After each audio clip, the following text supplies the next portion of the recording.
me in the sky, that's all that I cry. I'll become your servant if it's worth your time. Keep me in the sky, that's all that I'll say.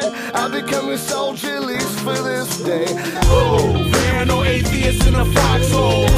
There's no intellect in the air. Ooh, there are no scientists on the way down. Just a working example of faith versus physics. Scientology. Everybody get your tickets. What's up? What's going on? Hope we're having a great day today. I am Matthew Fresquez. This is the Matthew Fresquez Show. Right now, I want you to stop what you're doing. Pause this show. I'll be here when you get back. Go to Facebook, search the Matthew Fresquez Show, and like it. Go to Twitter if you have a Twitter account. Follow me at Matthew Fresquez. Tweet at me. Also, send me emails, questions, comments, anything you want. MatthewFresquezShow@gmail.com. Do that right now. Next thing, Black Prez. I'm going to keep pushing his music. He's a great guy, great musician. He helps me out. I'm going to help him out. BlackPrez303.com. Check that out. iTunes, Black Prez. Check that out. Next, I want to give a shout out to Patrick Quinn. Ran into him a couple weeks ago. Told me he listened to the show. Told me he liked it. Listen, I know there's a lot of people that listen to this show, at least for a local web show. Friends, family, that's usually how I expect. I haven't talked to Patrick since high school. Thank you for listening to the show. Told him I'd give a shout out. Thank you to everybody who's listened to the show. Tell your friends. Spread the word. I'm trying to make this show bigger. Any help is greatly, greatly appreciated. So thank you for listening to the show to everybody. Thank you, Patrick Quinn. Next thing, Andrew Sampson. I know I said I'd have him on this show. I know I said I had him on last week's show. He's a busy guy. We have a D1 athlete. He played Thursday, which means he got down Wednesday, Thursday. He has to get ready for a game. He has film study. He has practice. He has lifting. He has classes. It's a full-time job just being an athlete, and it's a full-time job just being a student. This kid has 2 full-time jobs. I promise you, we will get him on the show, though, coming up in the next couple weeks. Big 2 wins for Arizona State and for Mr. Andrew Sampson. Great guy. I'll have him on the show. I guarantee it. All right, let's get right to it now. Been off for about a week. There's a lot I want to talk about, a lot I need to get to. We're just going to push right through it, keep it moving. First thing I want to talk about, LeBron James return to Cleveland. Listen, I was expecting a lot more from Cleveland. The city showed up. The team did not. But still, I expected more from the city even. And maybe not expected more. I definitely thought it was going to get a little bit more violent watching the game. And I got to say, mainly just because of what I expected, little disappointed something else didn't happen. One battery got thrown on the court. One guy tried to make it on the court, but he was a mile away. He got tackled before he even got close. Nothing really happened besides T-shirts, signs, boos, and chants. When they were introducing the Heat team, of course, everybody got a boo except for Ilgauskas. He got a standing ovation, which you know, yeah, he's a great player, good guy, good to Cleveland, but you know that was a shot at LeBron. And honestly, I think Ilgauskas got a bigger cheer than any of the Cleveland starters that got introduced that night. Game started. I thought it was going to go Cleveland's way. Things were looking pretty good. LeBron was missing a couple shots. That didn't last very long. 38 points. Didn't play the fourth quarter. He wasn't really distracted by it. And not that he should be. I mean, you're playing a game. You've played in this arena for 7 years. It's not a big deal. I just didn't expect it to go this bad for Cleveland. Cleveland, you got to show up. You got to play. The atmosphere was right. It was a playoff atmosphere. The chants were going on. Delonte West, Akron hates you, the asshole chant, everything was going on. They just couldn't hold it out. They couldn't keep up the momentum, and they couldn't shut down LeBron. Not that it's a big deal. I mean, honestly, LeBron and the Heat, you beat a sub-500 team. You're 9-1 now against sub-500 teams. It's those winning teams that you got to start winning against. Nice, got to be nice for LeBron, but let me just say, I can't believe you did the chalk toss. The chalk toss right in your face, kind of an up yours kind of attitude. After the game, he handled himself pretty well. I'm just still waiting for that apology. Not that you left Cleveland. Leaving Cleveland's fine. The decision was your biggest mistake. Everything else you're doing, you just don't seem to get it. Commercials, I don't know when LeBron's going to actually pick up on it, but sooner or later it'll pass over, so it's not going to really matter. Fans, you did the right thing. You didn't go overboard. Kind of wish you would have made interesting game for me to watch because after a while it was a pretty boring game. Cleveland, the team, you got to keep it going, and you just did not show up. This was your Game 7. This was your NBA Finals, and you didn't pull through. That's all it comes down to. Let's just keep things moving. College football, the big story. Cam Newton, I cannot believe that he was ruled eligible by the NCAA. The NCAA comes out and says Cam Newton is eligible, even though his father did break NCAA rules. Now, there was a USC member, I cannot remember if it was the president or the athletic director, but came out and said, we've always been taught the parent is the player, and that is what the NCAA teaches. So why are you punishing Reggie Bush and USC if you're not going to come out and punish Auburn and Cam Newton? Do not understand this ruling. It's the worst ruling you could possibly imagine for college football. You're going to have money coming out left and right because as long as the player can deny that he was involved, he's going to be eligible, and he's going to be getting paid $50,000 to join this team, come play there, come play here, come play there. Worst ruling by NCAA that I can imagine. And you know what? You're going to have this going on left and right, and I cannot believe that this is the ruling that came down. Cam Newton should be ineligible. His father is him, and you cannot tell me that Cam Newton did not know what was going on.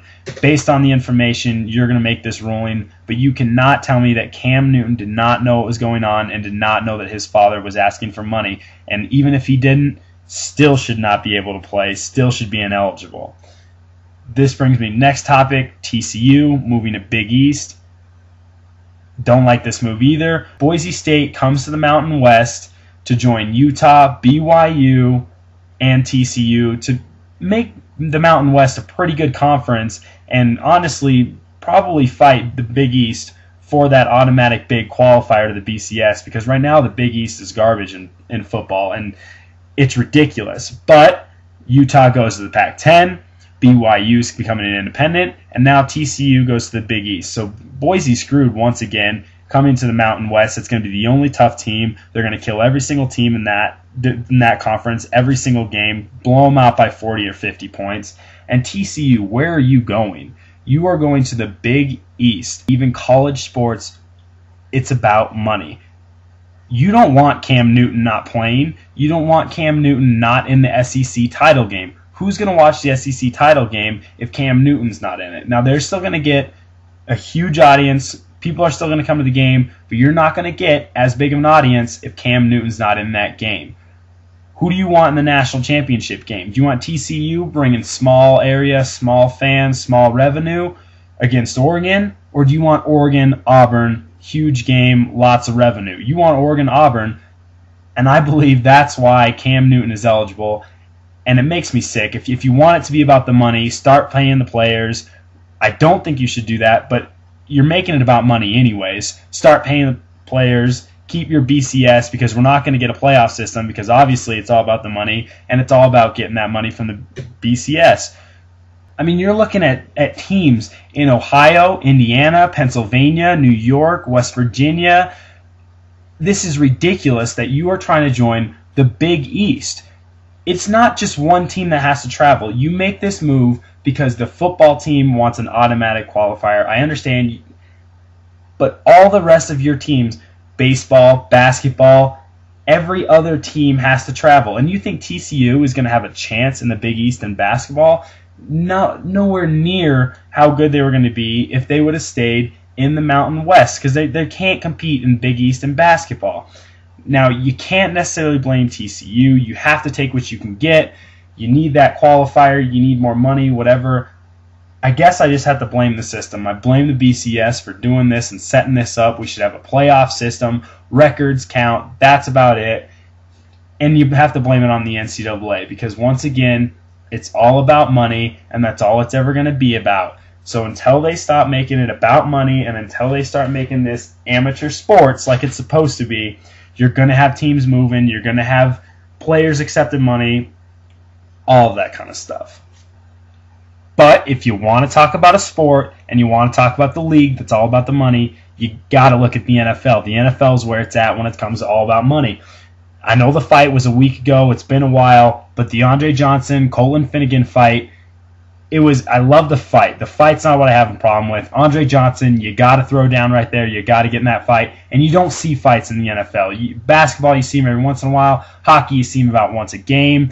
Even baseball, you see him, a couple times a season. The bench is clean, but you don't see it in football. So I love the fight. It's a reason to fight.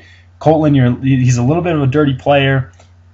Andre, he's a quiet, usually calm, collected guy. So there was a reason to fight there. It's the punishment that I have a problem with. The NFL is going to fine them each $25,000, no suspensions. Now let's take a look at why there's no suspensions. What game just happened on Thursday? That's right, an NFL Network game, which included the Texans and the Eagles. Andre Johnson, you're not going to get suspended for that game. The NFL needs you. You're the moneymaker in that game. Who is it? Vic Johnson. Those are your two big moneymakers in that game. You're not going to get. This is what the NFL is saying.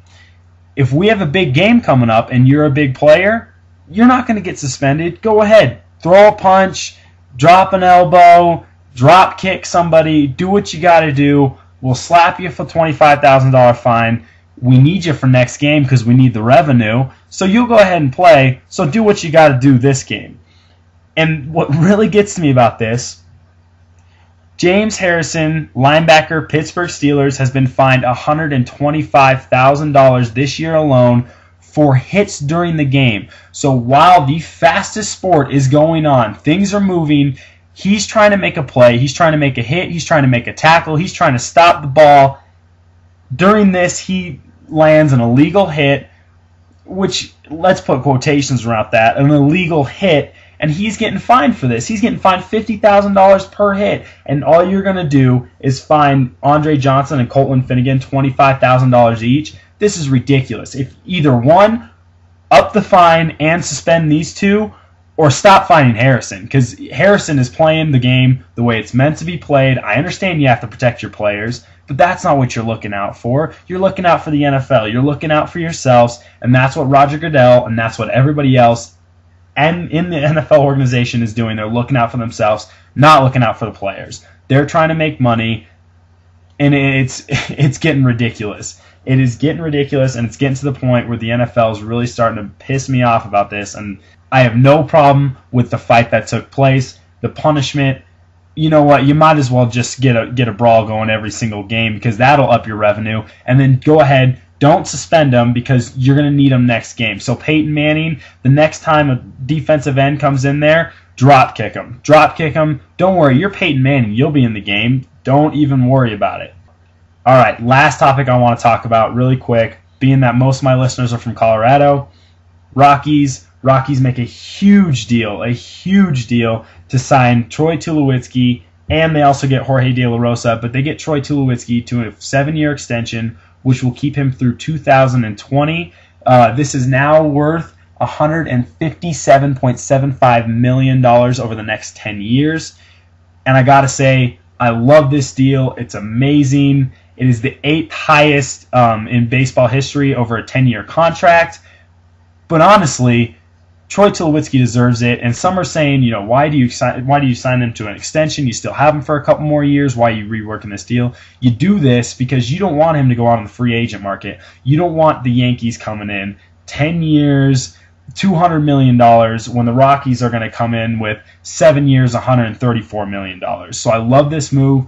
I really did think that the best shortstop in baseball, Troy Tulowitzki, was going to end up with the Yankees or end up with the Red Sox. I love that and you know what? It tells you what kind of guy this is. He loves the state, he loves the town, he loves the team, he's comfortable here. You gotta love Troy Tulowitzki, best shortstop in baseball. And I wish that this would happen more in sports, that you would see this kind of dedication to a team, and you don't see it enough. Troy Tulowitzki, Colorado Rockies, great sign. You landed the best shortstop in baseball. Well, that's all I got for you today. Thank you very much for tuning in. If you did not do it at the beginning of the show, go to Facebook.com right now. Search the Matthew Fresquez Show. Like it. Go to Twitter. Follow me at Matthew Fresquez. Tweet at me at Matthew Fresquez. And as always, send in your emails, MatthewFresquezShow@gmail.com. Thank you so much for listening. Catch you next time. implore you, with no knowledge of dogma to conform to. I know I don't deserve it, but save my ass. And if I'm going down, let me do it in first class.